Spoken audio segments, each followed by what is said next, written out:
قرآن مجید میں اللہ کریم نے ارشاد فرمایا ہے کہ وَإِلَٰهُكُمْ إِلَٰهٌ وَاحِدٌ، فرمایا تمہارا معبود ایک ہی معبود ہے، لا الہ الا، اس کے سوا کوئی عبادت کے لائق نہیں ہے، والرحمن الرحیم، بڑا مہربان ہے، نہایت رحم کرنے والا۔ اللہ وحدہ لا شریک ہے، اللہ کی ذات میں، اللہ کی صفات میں کوئی اس کا شریک نہیں ہے، وہی وحدت الوجود، وہی واجب الوجود ہے، اسی کا وجود ضروری ہے۔ ایک ہوتا ہے شرک اکبر، اللہ کی ذات و صفات میں کسی کو شریک ٹھہرانا، اور ایک ہوتا ہے شریک اصغر، ریاکاری کرنا، دکھلاوا کرنا۔ دونوں ہی بڑے سخت ناپسندیدہ ہیں۔ اگرچہ شرک اصغر معاف کر دیا جائے گا، اس کی اصلاح ممکن ہے۔ ہمارے ہاں الحمدللہ امت مسلمہ میں شرک اکبر تو نہیں ہوتا، لیکن شرک اصغر کی بیماری بہت زیادہ ہے۔ دکھلاوا کرنا، ریاکاری کرنا، تصنع کرنا، بناوٹ کرنا، اپنے اعمال کو پیش کرنا، یہ ایک بڑا خوفناک منظر ہے۔ آپ غور فرمائیں کہ جس آدمی کے گھر میں 20 لاکھ روپیہ کیش پڑا ہو، وہ کبھی آ کے نہیں بتاتا کہ گھر میں پیسے پڑے ہوئے، کہ بتاتا ہے؟ اور جس کے گھر میں 10 تولے سونا پڑا ہوا ہو، وہ کبھی آ کے نہیں بتاتا کہ گھر میں پڑا ہے، لیکن جو سویرے تہجد کے وقت اٹھ جائے، وہ سارے محلے کو بتاتا ہے کہ میں اٹھ گیا تھا اور میں نے پڑھی ہے۔ 20 لاکھ روپیہ جو کیش گھر میں پڑا ہے وہ نہیں بتایا، لیکن جو 10,000 روپیہ مسجد میں دے دیا وہ سارے علاقے کو بتایا، حالانکہ وہ بڑی قیمتی نیکی تھی، وہ چھپانے والی تھی، لیکن اس کا اظہار کرنا، اس کو بتلانا۔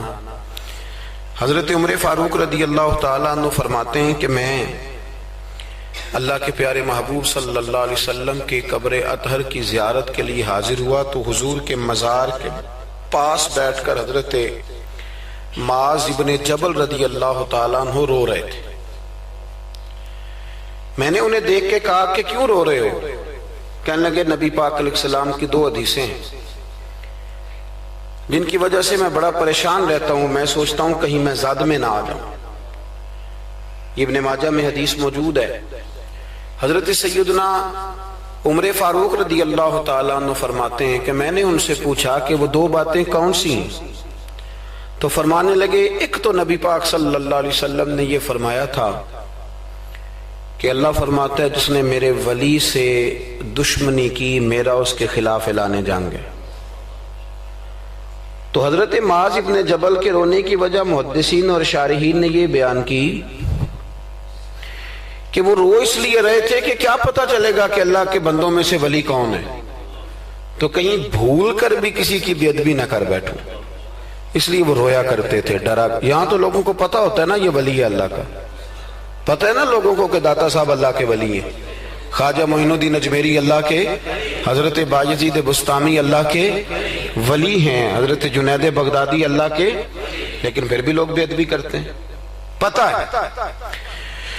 چونکہ حضرت معاذ ابن جبل فرماتے مجھے پتہ نہیں، اس لیے ڈر لگتا ہے۔ اور دوسرا، حضرت معاذ اس مسجد میں اذان ہوگی جی، یہاں اذان ہوتی ہے نہیں، یہ جو ابھی ہونی ہے نا جی، جی ٹھیک۔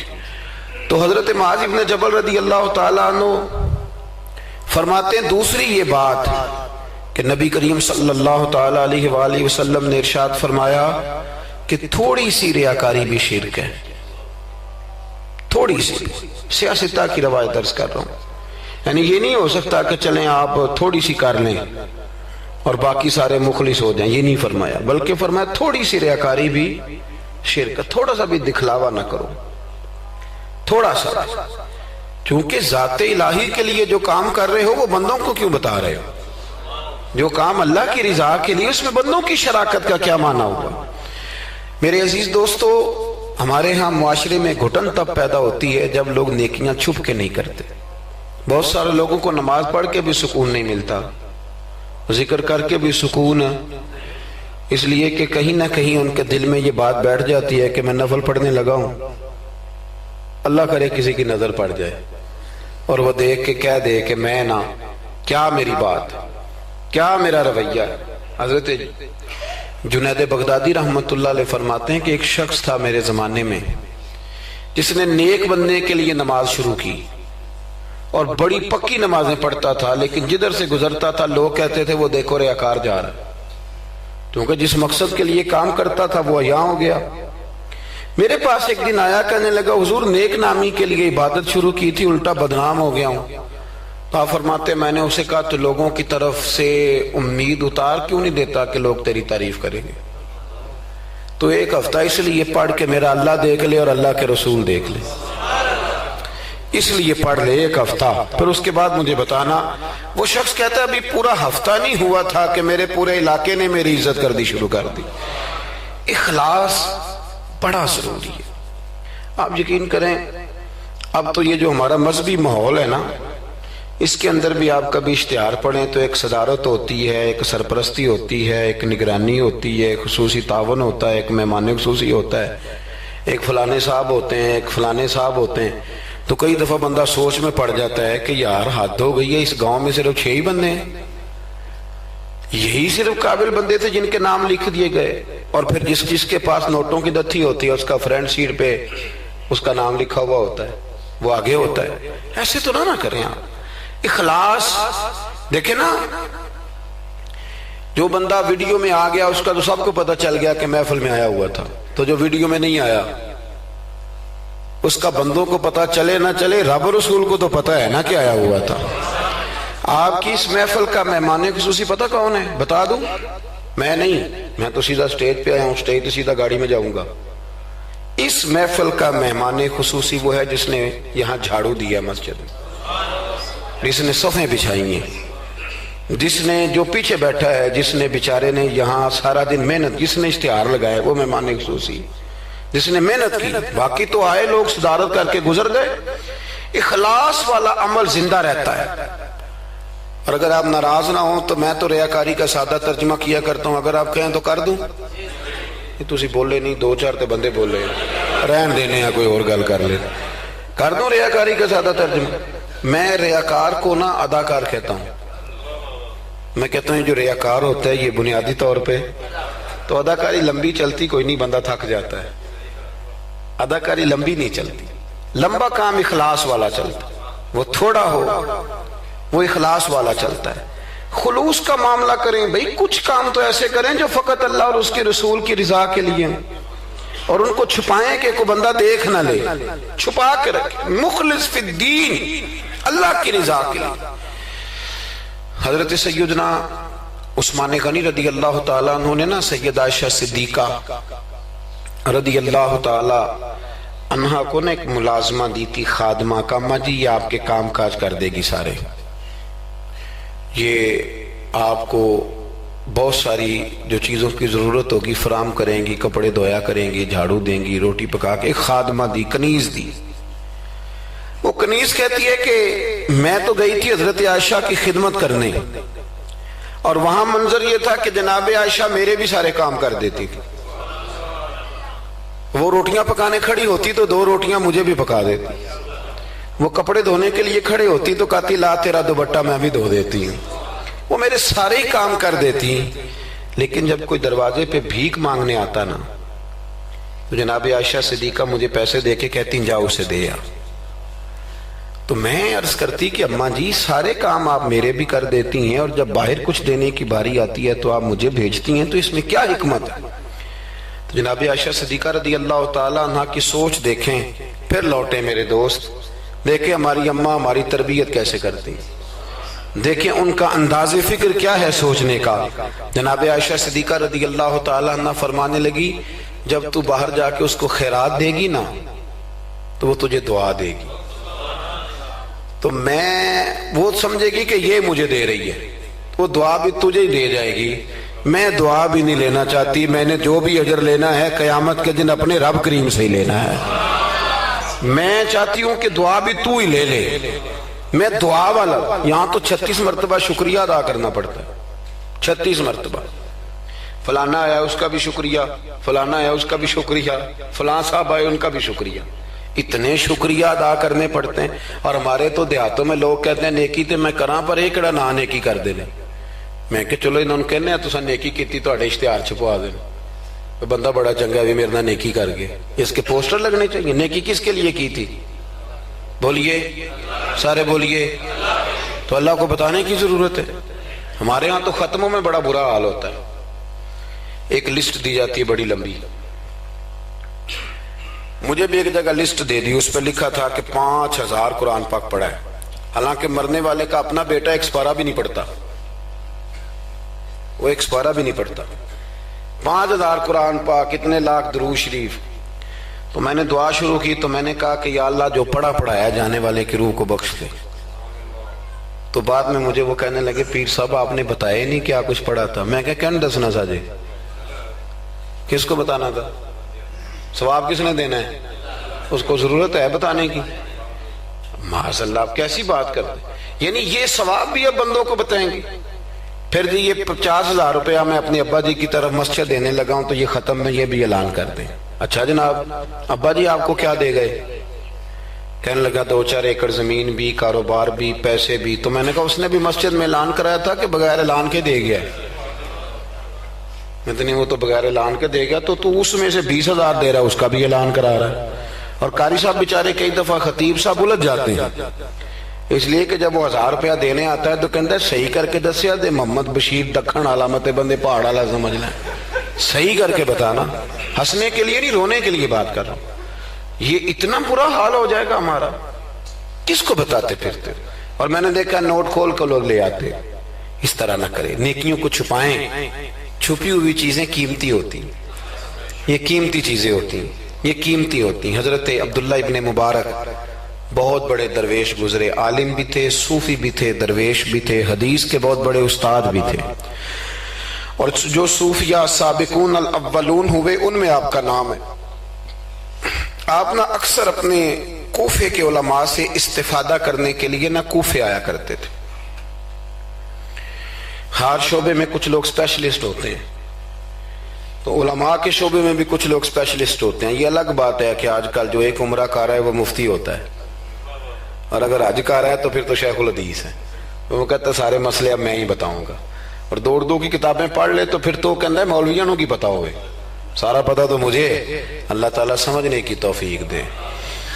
حضرت عبداللہ ابن مبارک جاتے تھے کوفے کے علماء کے پاس، اور وہاں جا کر کے ان سے استفادہ کرتے تھے. اب تو ہوٹل بن گئے، آپ جس ملک میں جس ایریے میں جاتے ہیں ہوٹل بک کر دیا جاتا ہے، اب وہاں قیام کرتے ہیں. اس زمانے میں یہ طریقہ نہیں تھا. مسجدوں کے ساتھ لوگوں نے مہمان خانے بنائے ہوئے تھے، وہاں جا کے لوگ قیام کرتے تھے.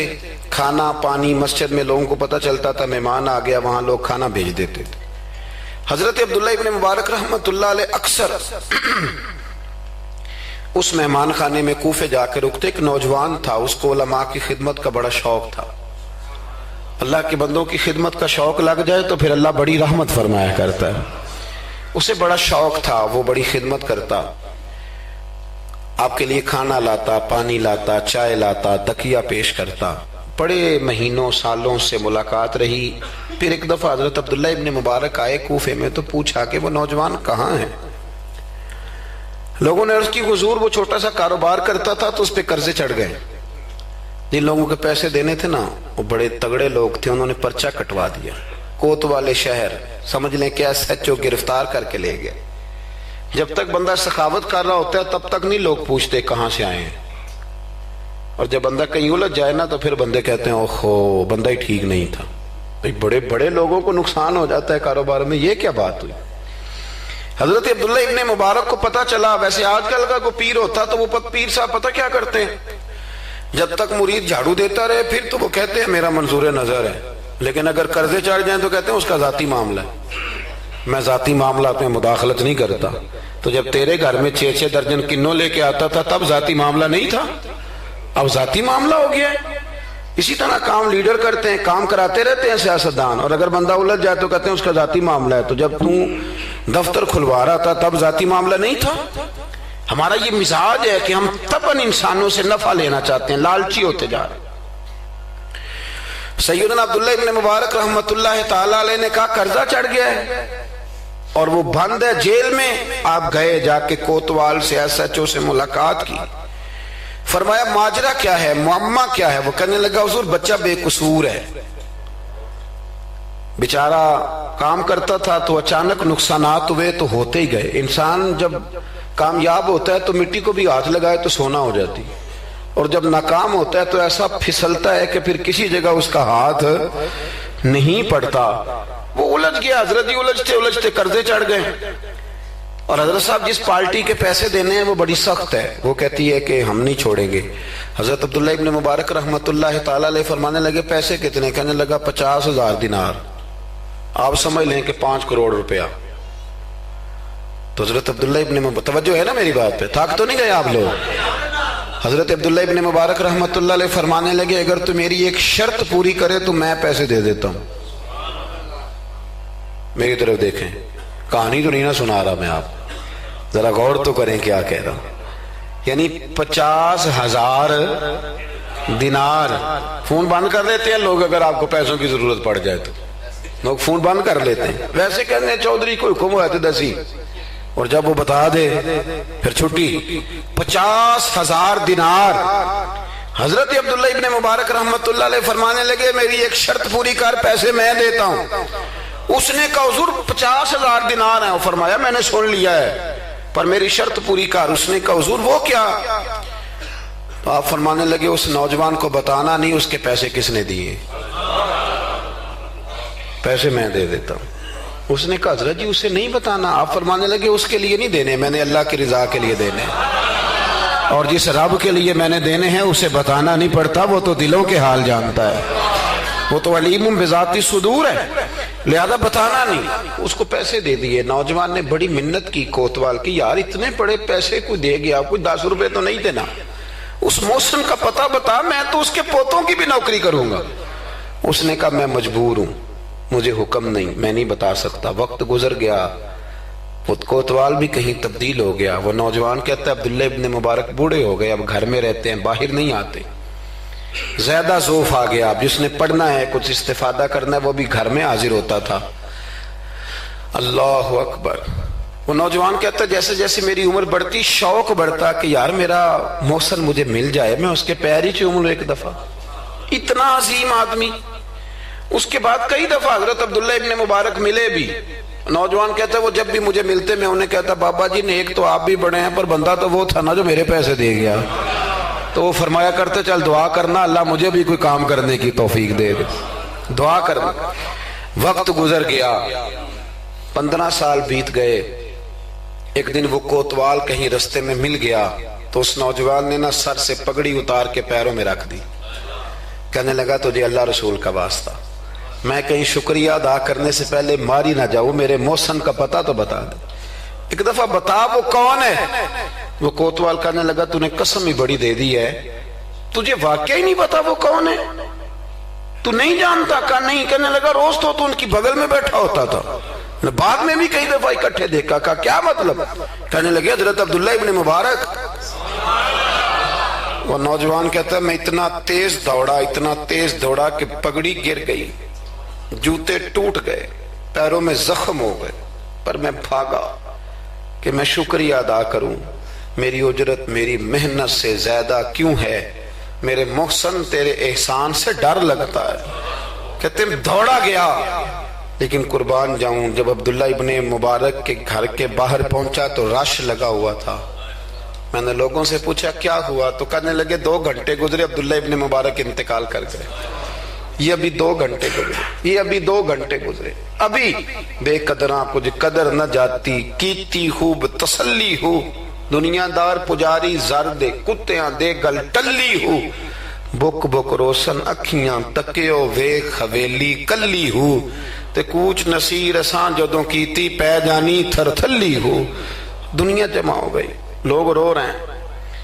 وہ نوجوان کہتا ہے کہ میں اندر داخل ہوا تو سفید کفن میں میں نے نورانی چہرے والا بابا لیٹے ہوئے دیکھا, اور میں نے پھر اپنی داڑھی ان کے پیروں میں رکھی, اور میں نے کہا بابا آپ نے تہجدیں کتنی پڑھی آپ جانے اور آپ کا رب جانے, قرآن کتنے ختم کی آپ جانے اور اللہ جانے, کتنے لوگوں کو علم حدیث دیا آپ جانے اور آپ کا رب جانے، پر جو آپ نے میرے ساتھ کیا ہے نا، مجھے امید ہے اس ایک نیکی کی برکت سے ہی رب آپ کو جنت عطا کر دے۔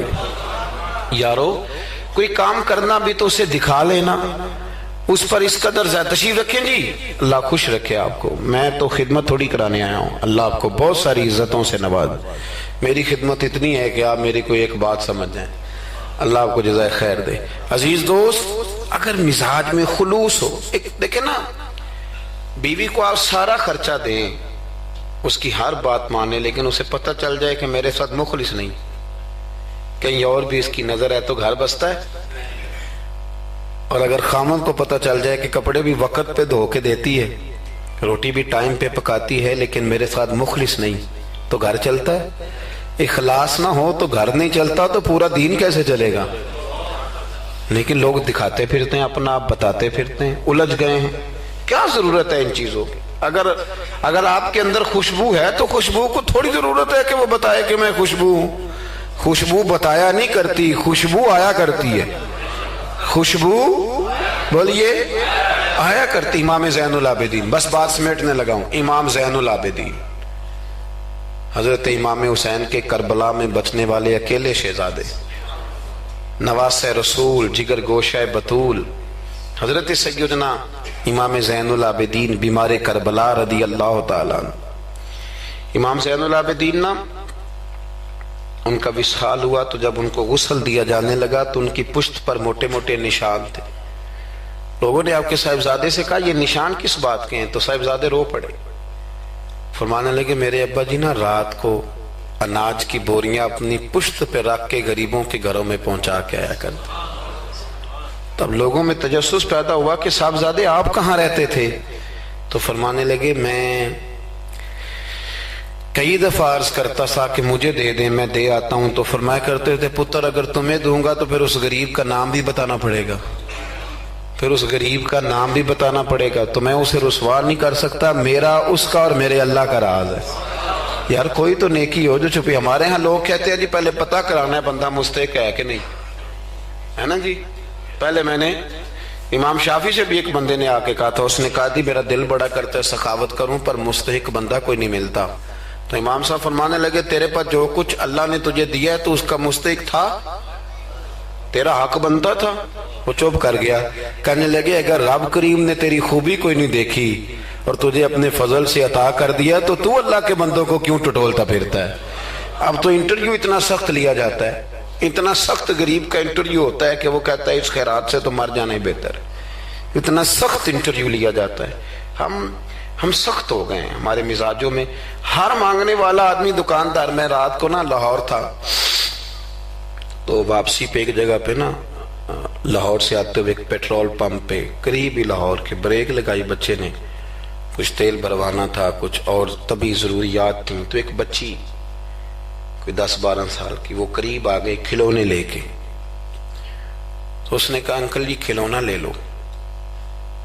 میں نے اس سے کہا بچے سے کہ کھلونا ہم نے کیا لینا ہے، اس کو 10-20 روپے دو اور ساتھ اس کو کہو کہ بیٹی رات بڑی ہو گئی ہے گھر چلی جا، زمانہ ٹھیک نہیں۔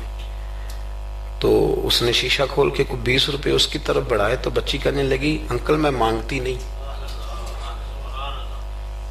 تو بیٹیاں نا، میری بیٹی کی عمر کی تھی وہ بھی، میں نے بڑی عجیب سی طبیعت میں بات اتری تو میں نے کہا بھی اس سے کھلونا خرید لو۔ 200 روپے کا کھلونا خریدا تو اس کو میں نے کہا پتر اتنی رات کو یہاں کیوں گھومتی ہو، 10 بجنے کو ہیں اور آپ اس وقت؟ تو کہنے لگی چچا وہ سامنے کرسی پہ میرے ابا جی بیٹھے، ان کا ایکسیڈنٹ ہو گیا اور ان کی ایک ٹانگ اور ایک بازو کام نہیں کرتا۔ تو میں آپ کو افغانستان کی غربت نہیں سنا رہا، کہ میں آپ کو اپنے ملک کی بات بتا رہا ہوں۔ ہمارے ہاں جس کے پاس 4 پیسے آتے ہیں وہ کہتا ہے ساری دنیا ہی امیر ہے، وہ پھر غریبوں کا دکھ بھول جاتا ہے۔ تو کہنے لگی وہ میرے ابا جی بیٹھے ہیں، میں ان کے ساتھ آئی ہوں، تھوڑا سا سامان اور بیچنا ہے پھر ہم نے گھر چلے جانا ہے۔ تو وہ ساری رات میری آنکھوں کے سامنے بچی گھومتی رہی، میں سوچتا رہا کہ اللہ تو مہربانی فرما، بیٹیاں تو برابر ہوتی ہیں، بیٹیاں تو برابر ہوتی ہیں۔ کہنے لگی سودا ابا ہی لے کے آتا ہے پر وہ چل نہیں سکتا۔ میں کہہ رہا تھا یار کیا کرنا ہے ان دولتوں کا جو لوگوں نے سمیٹ کے جیبوں میں رکھی ہوئی ہیں، کس کام کی؟ بشرط یہ ہے کہ ہم تو پیسے وہاں لگائیں گے جہاں میچ ہوگا نا کپ کا، اور ہمیں مہمان خصوصی بنایا جائے گا، وہاں ہم پیسہ خرچ کریں گے. اور ہمیں جب کبڈی میں بلایا جائے گا کہ چلو صاحب آپ مہمان خصوصی ہیں تو آپ نے اتنے پیسے دینے ہیں، تو وہاں ہم دیں گے جہاں فوٹو بازی ہوگی. اخلاص، خلوص، للہیت، یہ حسن ہے، اس کو اپنائیے. اللہ ہمیں سمجھنے کی توفیق عطا فرمائے. میں مسافر سا آدمی ہوں، ابھی ایک جگہ پہ اور بھی آگے جانا ہے، اور یہ بھی دعا کریں کہ رات کا وقت ہے، کوئی رستہ آسانی سے مل جائے. ہم جو پروٹوکول نہ لینے والے بندے ہیں نا، انہیں رستہ بھی مشکل سے ملتا ہے. پروٹوکول والے ہوں نا جی، جماعتیں ہوں بڑی بڑی، ایک جماعت کا صدر اس کونے میں کھڑا ہے، ایک اگلے محلے میں کھڑا ہے، ایک اگلے میں، پھر ذرا آسان ہو جاتا ہے. جگہ جگہ پروٹوکول ہوتا ہے نا. بغیر پروٹوکول کے جب گاڑیاں چلتی ہیں تو پھر اندھیروں میں کھو بھی جاتی ہیں کئی دفعہ. اللہ تعالیٰ آپ کو بڑی عزتیں عطا کرے اور بہت ساری برکتیں دے. میں دعا کے بعد رخصت لوں گا، کیونکہ جب آپ ملنے کے لیے دوڑتے ہیں تو کئی دفعہ بڑی دقت ہوتی ہے کہ یار لوگ پیار کر رہے تھے کیوں نکل گئے، لیکن آگے بھی کچھ لوگ انتظار کر رہے ہیں. اللہ آپ کو سلامتی عطا کرے. اللہم صلی علی سیدنا ومولانا محمد عدد ما فی علم اللہ صلاۃ دائمۃ بدوام ملک اللہ. اللہ جن لوگوں نے بندوبست کیا ان کی کوشش قبول فرما، جو تشریف لائے انہیں قدم قدم پہ راحتیں عطا فرما. اے عرش و فرش کے مالک ہمارے گناہ معاف کر دے، ہمارے گناہ معاف کر دے، ہمارے گناہ معاف کر دے. بھول جاتے ہیں ہم سے درگزر فرما، ہمارے حق میں رحمت والے فیصلے فرما. امت کی خیر فرما، امت کی خیر فرما، امت کی خیر فرما. اے اللہ کشمیر کی بیٹیاں روتی ہیں ان کی مدد فرما، فلسطین کی مائیں تڑپتی ہیں ان کی مدد فرما، برما کے مجبور خیموں میں رہتے ہیں ان کی مدد فرما. عراق، شام، فلسطین سارا ٹوٹ گیا ہے، اللہ ان کی مدد فرما. پاکستان کو نظام مصطفیٰ صلی اللہ علیہ وسلم کا گہوارہ بنا دے. ہماری مسجدیں آباد کر دے، ہماری مسجدیں آباد کر دے، ہمارے دلوں کو روشن فرما دے. اے اللہ مرنے سے قبل سچی توبہ کی توفیق دینا. اے اللہ ایمانداروں جیسی موت دینا. ہمیں پردہ پوشی عطا کر دے، ہمارے گناہ بخش دے، ہمارے حال پہ رحمت کر دے، ہمارے ساتھ درگزر والا معاملہ فرما، ہماری اس بستی پر، اس گاؤں پر اپنا فضل فرما. اللہم انا نسألک العفو والعافیۃ فی الدین والدنیا والآخرہ. اللہم اعز الاسلام والمسلمین فانصرنا علی القوم